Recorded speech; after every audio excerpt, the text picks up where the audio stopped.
What's up, everyone, and welcome back to another episode of Fatal Garage. I'm Josh Linnell, and in today's episode we're going to be installing the Tapout Intercooler Fill and Bleed Kit as well as a Mighty Mouse catch can onto this ATS-V. Now, they're both relatively very simple kits.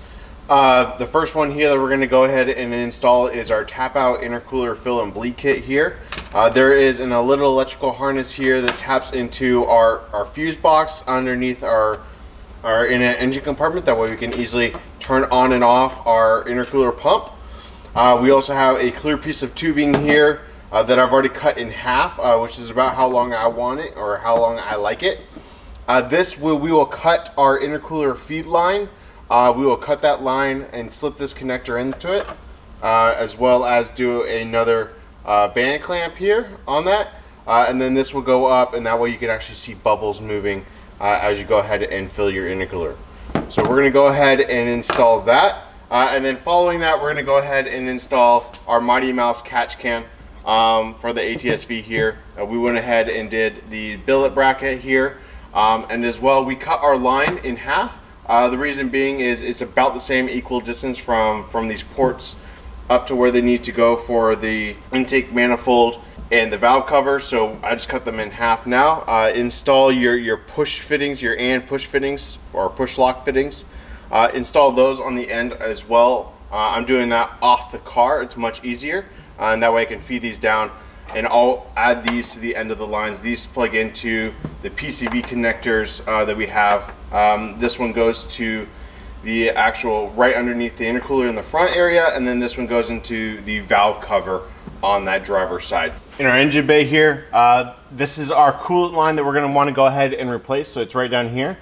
So to do that and to get to that, first thing I'm going to do is take off our engine cover here on top. That way it frees up this area, and I'm actually going to go ahead and remove the ZZP intake just so I have easy access to this line and I don't have to deal with around the ZZP intake. First things first, remove your oil cap, and this is a T27 Torx bit.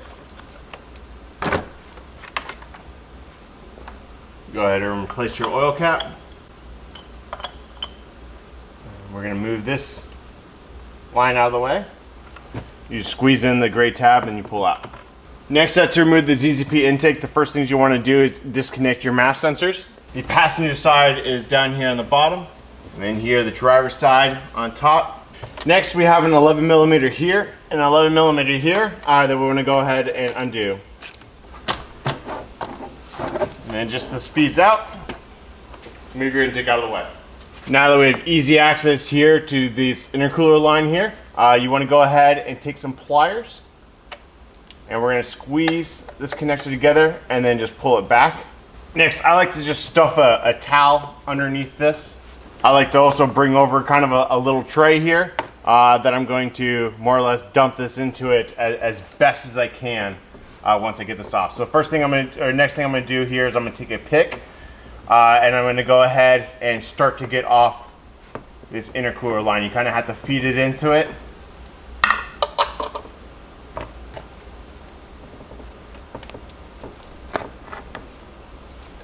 Next, you want to go ahead and remove this clip, and then I also remove this protectant line for now. Next up, we're going to want to take the piece that we've already cut here and go ahead and mock it up so we know roughly about where to cut on the old line. Next, you want to go ahead and slip the band clamp underneath or over top of that. Next up, go ahead and install the barbed end into this line. Now that you got the barbed end into here, go ahead and move your clamp up, and then we're going to go ahead and tighten that. You can use a flat blade screwdriver on this clamp, or you can use a number 8mm, which is what I'm going to do.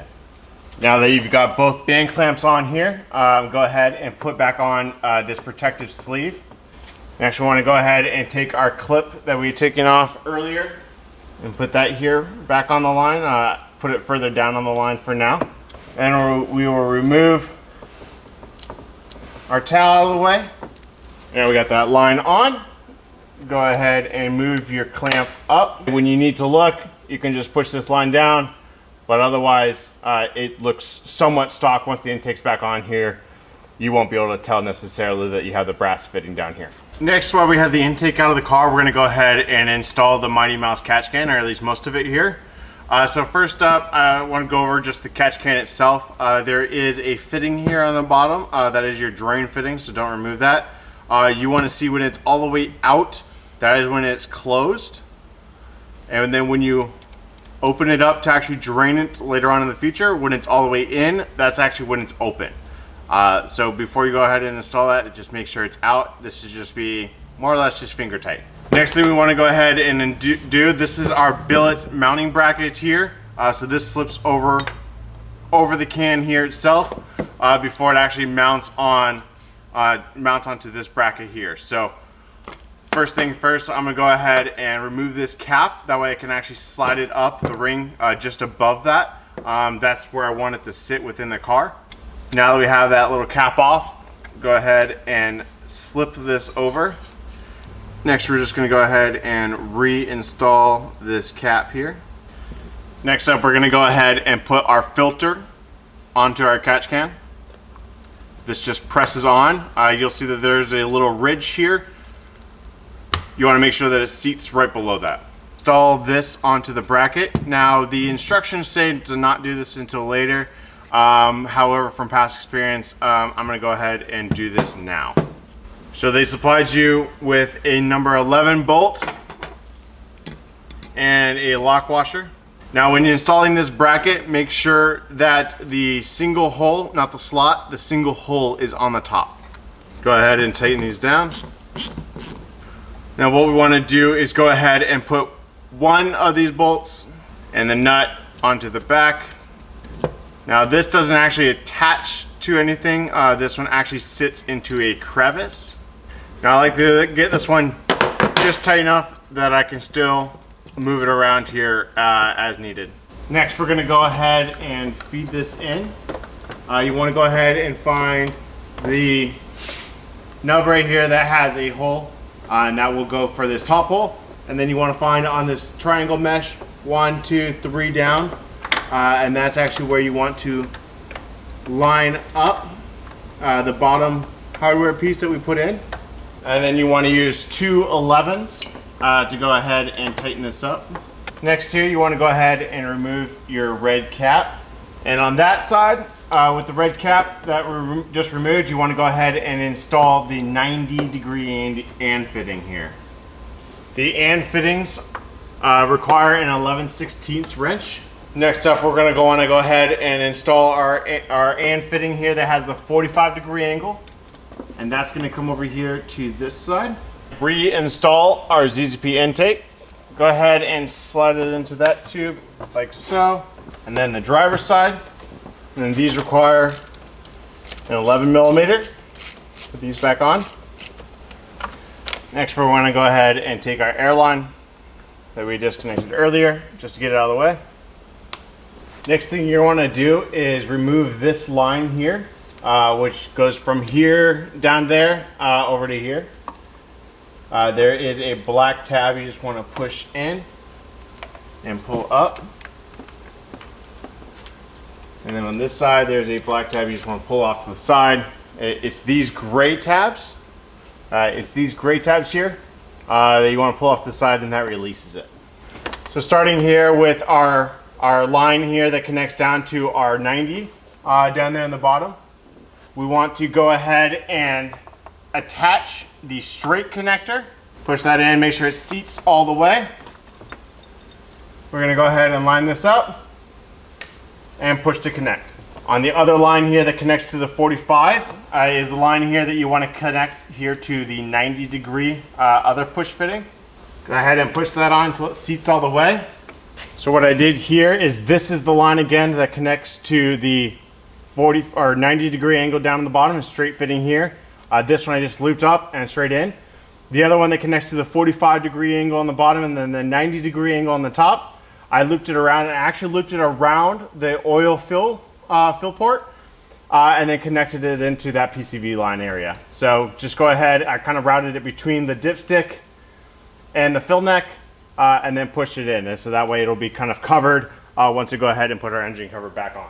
Next up, we're going to go ahead and start the electrical install here for our tap out fill and bleed kit for our intercooler. So we want to go ahead and drill a hole in this corner essentially. So what I'm going to go ahead and do is put some tape here in this corner, just to more or less remind me what corner I want to put that in. And take this lid off. You want to pull it up to about 90 degrees and then pull it off. There are these flat sections here on the tab that you want to go ahead and line up. That way it pulls off easily and you don't break anything. And then next we want to go ahead and drill a hole in this corner that we marked. We want to go ahead and drill this out to just over 3/4. Next, go ahead and remove your tape. Your tape makes it so that you have a nice clean edge here on the cover and you don't have a kind of a debris or sharp edges. Next, go ahead and clean the inside here. Next, we've gone ahead and drilled out our hole. And go ahead and feed the cable through here. And then you just want to push all the way through. And it will snap itself into place. So once your battery's disconnected, you want to go ahead and find a 10 amp fuse that's right behind this gray plug. And you want to go ahead and pull it. I'm just using some needle nose pliers and just pull up. And then we're going to go ahead and insert our plug that was supplied here with the tap on it. Next, we're going to go ahead and take our lid with our wiring harness here. First thing we're going to go ahead and do is orientate the box in the correct orientation, and then go ahead and put this female end onto that jumper. Go ahead and slide back on your lid. Next, you kind of want to just lay this cable down gently in here, and then this end is going to come out, stick outside the box. And then we still have our 2 cables outside the box here that we have to connect. The red one, red cable comes over to this side. Find this 70 amp fuse here, and we want to undo this side. And we're going to go ahead and route the red cable to that plug. I like to come up further a little bit and then come right back down just like that. And then it'll lay under here. Go ahead and put our number 8 back on. I like to just hold the cable, that way it stays vertical, more or less. Next, we can go ahead and put this cover back on. Be mindful of this clip and where this wire is. You want to come just to this side of that clip before you come down. Next, we have our ground here. We want to go overhead and we want to remove this ground here from the chassis, and then we're going to use that plug. This is a 13 millimeter. Go ahead and remove this ground lug, place our cable on the terminal, and go ahead and tighten the lug back up. Well, let's just go ahead and make sure our switch works. So go ahead and press it, and light comes on. Next up, we're going to go ahead and start the refill and bleed process because obviously we did lose quite a bit of fluid when we did this on the fill piece. So you want to go ahead and flip up this piece here, remove the cap. Now I like to go ahead and install this rubber hose that they supply with the Tapout fill and bleed kit, and then I actually put a hose clamp here. After that, you just need to put your funnel here on top, and then you're going to go ahead and fill it with your coolant.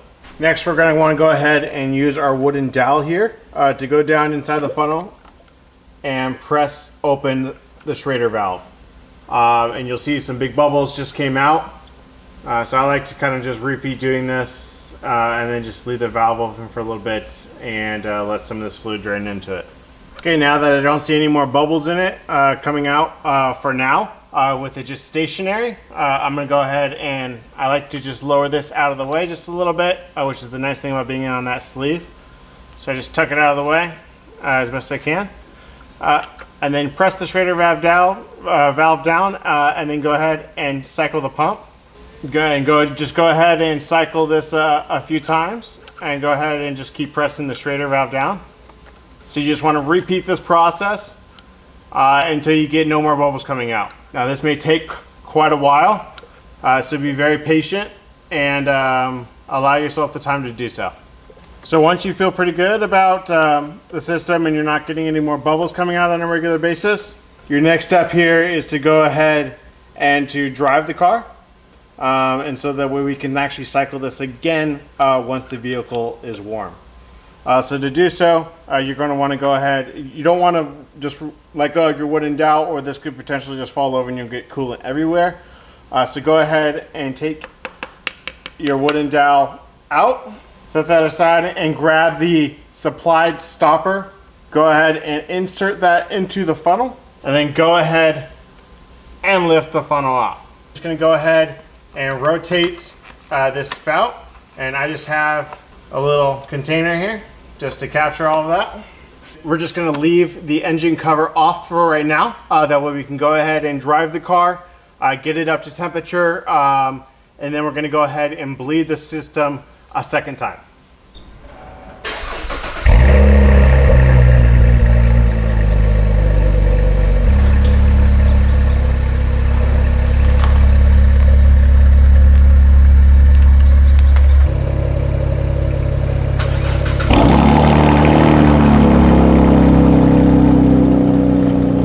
All right, guys, that's going to go ahead and wrap up the install here of the Tapout fill and bleed kit, as well as the Mighty Mouse catch can. If you did like those installs, feel free to give me a thumbs up.